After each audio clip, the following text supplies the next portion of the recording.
Forsa olmuşluğu vakidir. Kadim बिस्मिल्लाहिर्रहमानिर्रहीम अस्सलाम वालेकुम। हिस्ट्री विद कैसर में खुशामदीद। मौजूद नाज़रीन अकराम, जैसे कि बारबोरसलार केस नंबर 8 का ट्रेलर नंबर 1 आ गया है, जो कि बहुत ही शानदार है।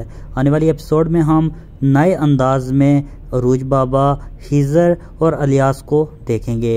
इसके साथ साथ हम केस नंबर 8 में बहरे रूम की बहुत सी मालूमात जान सकेंगे और हमें मालूम होगा कि अरूज रईस ने बहरे रूम के लिए क्या क्या कुर्बानियाँ दी और कौन कौन सी फतूहात हासिल की। जैसे कि ट्रेलर नंबर 1 बहुत ही शानदार है, जो कि आपने देखा होगा।